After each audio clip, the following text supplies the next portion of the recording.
Imagine a world without the delightful taste of fresh seafood. A world where it's no longer possible to see marine life in its natural habitat. This is a world where the livelihood are deteriorating for the millions of people who are dependent on the fishing industry. Now, this isn't just some dystopian fantasy. This is a real issue if we continue down the path of overfishing. The consequences of depleting our oceans is far-reaching and alarming. And it is time that we cast a critical eye on the fishing practices that has pushed us to the brink of a global crisis. For decades, experts have been warning us. If current trends of overfishing and pollution continues, then by 2050 we expect the population of pretty much all seafood to collapse, which means a 90% depletion. In the latest IPCC report, which is a compilation of all of the research that are happening all around the world on climate change, it is suggested to policymakers that to keep nature healthy, we must protect 30 to 50% of land, water, and oceans. Did you know that recently the mackerel has been on the radar to be classified as no longer sustainable? This is because that over the last couple of decades we've seen a radical decline in the mackerel population due to overfishing, climate change and habitat destruction. Countries like UK, Norway and Iceland are famous for their mackerel trade, but their governments aren't working together to prevent overfishing. This means that we are currently exceeding the catch limit by 42%. In fact, the situation is so bad that we need to stop eating mackerel immediately to give the population a chance to recover. But the mackerel crisis is only the tip of the iceberg. Our oceans are facing an overall sustainability crisis, but the way we fish is a major contributor. Overfishing, illegal fishing and bycatch are all threatening the balance of our marine life ecosystems. This leads to depleted fish stocks, which can cause species to become endangered or even go extinct. The way we are fishing today is on monster trawlers that are destroying everything that they pass on their way as their nets are scraping the bottoms of the oceans. Today, 1/3 of all evaluated global fisheries are being exploited beyond their natural boundaries. The second major threat to our oceans is bycatch. Bycatch is closely related to overfishing and is essentially referred to as the unintended capture of non-targeted species during fishing. This can include mammals, turtles, and even seabirds. Bycatch are not only harming these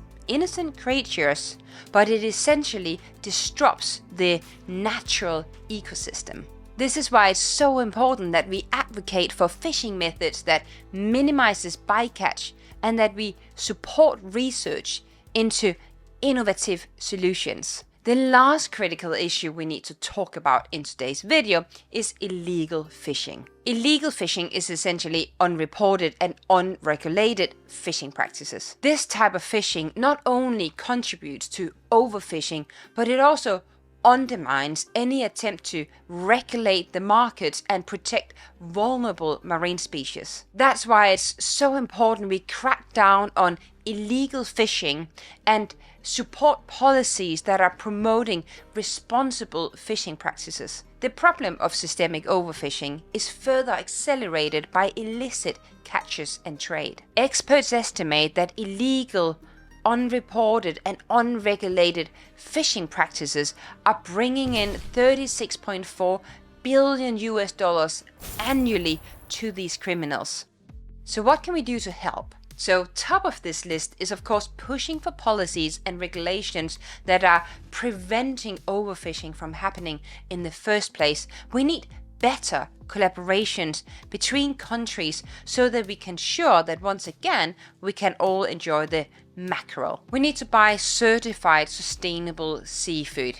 That means keeping an eye out on labels like the Marine Stewardship Council or Aquaculture Stewardship Council. Because despite loopholes in the system, these certifications are indicated that fish were caught or farmed in the most sustainable way. The second thing we can do as individuals is to opt for lower trophic fish. Consider opting for fish lower in the food chain, such as sardines, herring, or anchovies. These species reproduce quicker and have a smaller ecological impact compared to the larger predatory fish. The third point is to diversify what you are eating. So instead of always opting for the popular tuna or the salmon, try and go for a sustainable, less popular alternative to reduce the pressure on the more overfished species. The fourth point is to stay up to date with the latest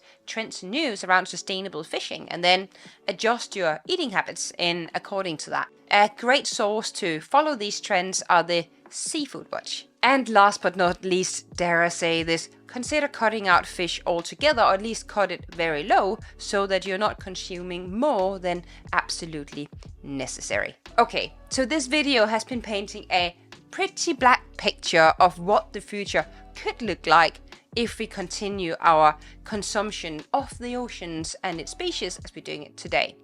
But the good news is that if we act now, our oceans have a fantastic resilience system and will be able to bounce back fairly quickly. By understanding the issues surrounding sustainable fishing, by making better choices and pushing for policies and innovations, we can help to protect our oceans and ensure a future where we can all enjoy the bounty of the sea. Now, the fishing industry isn't the only industry leaving a negative impact behind.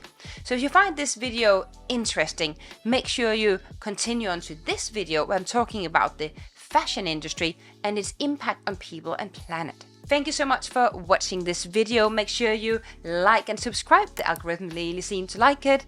Thank you so much, and I will see you in the next video.